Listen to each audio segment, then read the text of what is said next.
Hey everybody, I'm Jack Rita. I'm a board game designer with Future Pastimes, and I like to design custom expansions for games that I play and like a lot. And one of those games is Ghost Stories, which is one of my favorite games. And I really enjoy the supernatural kung fu theme. It reminds me a lot of Big Trouble in Little China, which is one of my favorite movies. And that is going to factor into one of the two variants that I'm going to talk about in this video. So what I've done is I've created two different custom expansions, and one of them is called the Yin-Yang deck, and it is a deck of cards that players can go to with a kind of a risk-reward theme to it. So the way it works is on a player's turn, in the Yang phase, you have your movement and then you have an action, and typically it is one of two things. You either attempt an exorcism or you activate the village tile that you're on. But with the Yin-Yang deck, you actually now have a third option, that is to draw a card from the Yin-Yang deck. So there are three types of cards in the deck. Some of them, if you allow something bad to happen, you get something good out of it. Some of them are little quests that you go on that are dangerous, but again, can have pretty good rewards. And then some of them are just good things to have. So let's take a look at what's in the deck and how it works. And then I'll talk about the second variant as well. So the first type of card in it are these Yin-Yang risk-reward cards. So the way they work is when you draw one, if you allow the bad action at the top of the card, you get the reward at the bottom. And these cards are optional. So when you draw the card, you might decide, yes, I don't want to do that. That's too bad. And then you just discard it. But that was your action on that turn. So that's the trade-off there. But most of them are mild enough. It might be worth it, especially considering what you're getting out of it. So let's take a look at a couple of those. This one, if you allow another ghost to be added, you're going to draw it and place it normally, then you get a chi and your Yin-Yang token back. So that's pretty good trade-off there. Here, if you will discard two of your Tao tokens, you can get 2 chi.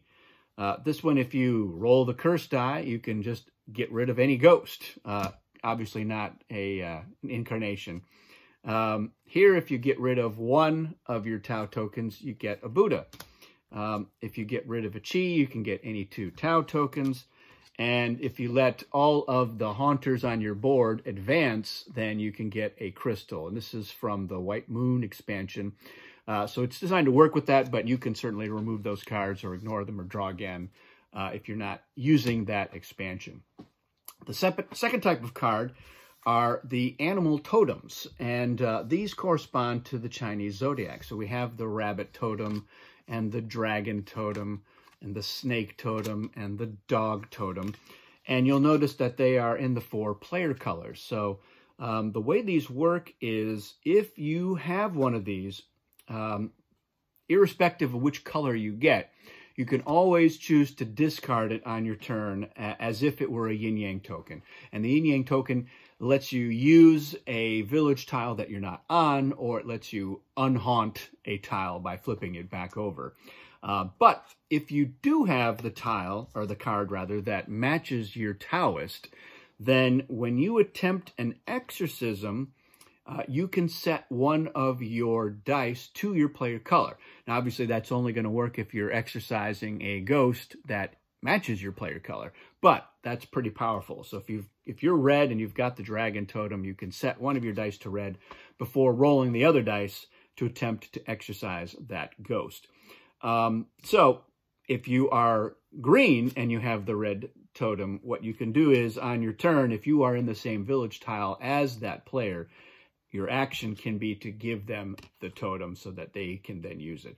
So and using it doesn't require you to discard it if you're using it for the matching color. So the only time you need to discard is if you want to use it as a yin-yang. And again, you can use that for any color totem that you're holding.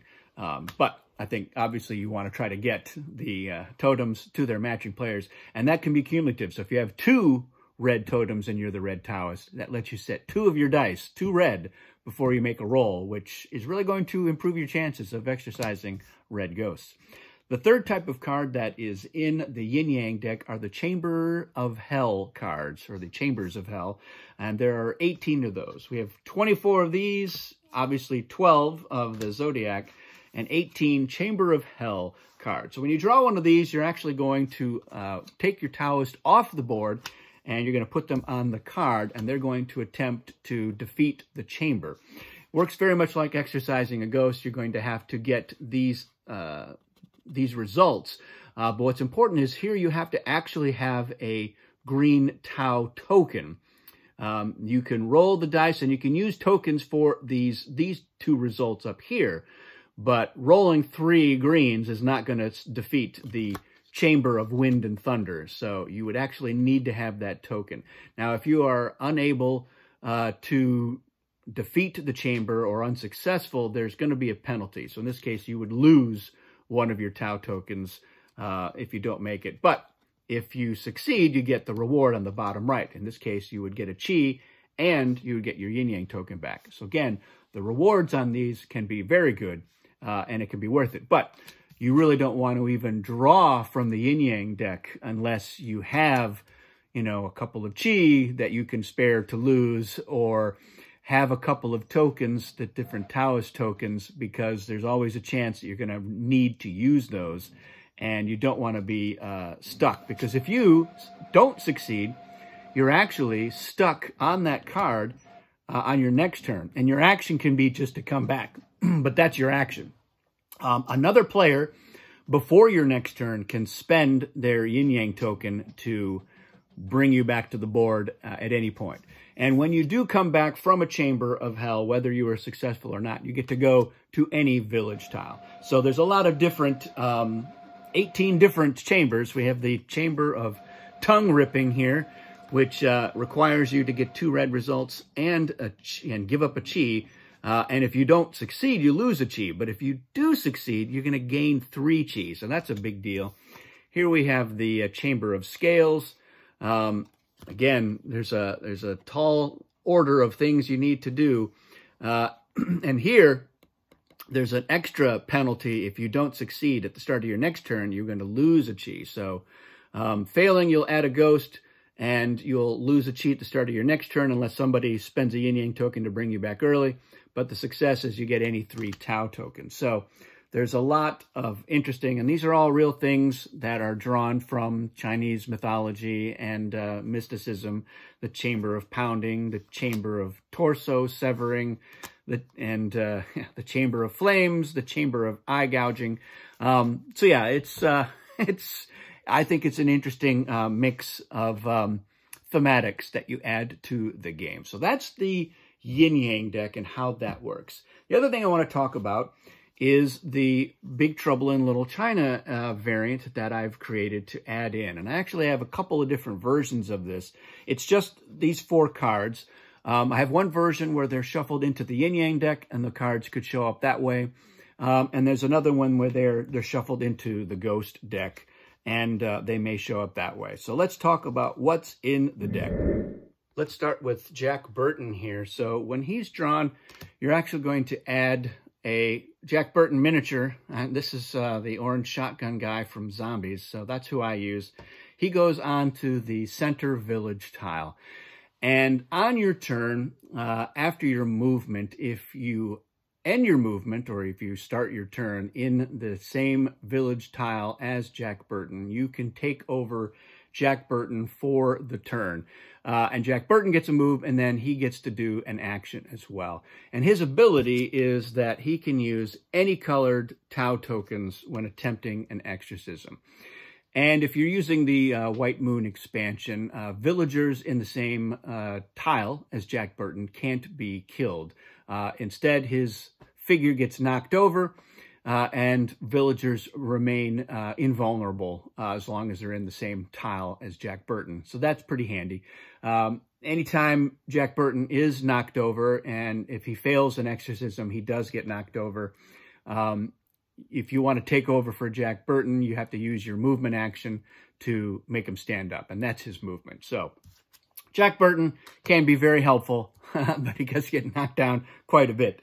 The second card that we have, is a new incarnation of Wu Fang, and that is Lo Pan. So he can show up, and he doesn't count as the final incarnation. So if he shows up in the middle of the game, you just have to deal with him. You do have to get rid of him, and he's a tough hombre. He's very difficult to get rid of, and there's a lot of problems. He'll knock everybody over, but he does not knock over Jack Burton when he shows up. So it's almost like nightmare mode if you've got him. You got to deal with this one before you get to the final incarnation. The third one is the Three Storms. So this is just another blue ghost that is tough to get rid of and has a lot of issues that you're going to deal with, but 3 chi if you defeat them. So that's pretty cool. And then finally you have Egg Shen. And Egg Shen is kind of like a Super Buddha. So when he's drawn, you can actually place him anywhere you want on top of a ghost, immediately exercising that ghost. And then he stays on that space. And the next time you add a ghost to that spot, just like a Buddha, you actually immediately exercise it. And then you remove Egg Shen from the game. So that's how those work. And as I mentioned, I've got a version where they're in the Yin-Yang deck. It's a little bit more random, and they might not ever show up. So if you definitely want to have them integrated, then I would suggest you use the ones that go into the Ghost deck. And you just shuffle them in the top 45 cards. They're going to show up at some point. Having the Lo Pan show up, it's going to be a big deal. So he could show up very early in the game. But you've got a couple of allies in Egg and Jack that can help turn the tide, hopefully. So that's it for this custom expansion to Ghost Stories. Like I said, I really enjoy this game. It's a fun cooperative game. I like the thematics, and I've got all of the other silly, whimsical stuff like, Steven Seagal and Jean-Claude Van Rice. I get a kick out of all of that stuff. So I feel like the Big Trouble from Little China variant fits in pretty well. And I like that the Yin-Yang deck adds a little more variety and another choice that you can make on your turn, especially if you're like, all right, we've got some stuff, but what I really need is something else. So I'm hoping that I can draw something useful that will help us out, because this is a challenging game, even if you're playing it in just a normal basic mode. It is not an easy game to win. It's fairly relentless, but I enjoy that sort of thing. So that is it. If you've made any custom expansions for Ghost Stories or have any ideas, be sure to share them. I'd love to hear about them. I always enjoy making custom variants for the games that I play the most, and Ghost Stories is certainly one of them. So thanks for watching, and we'll see you again soon.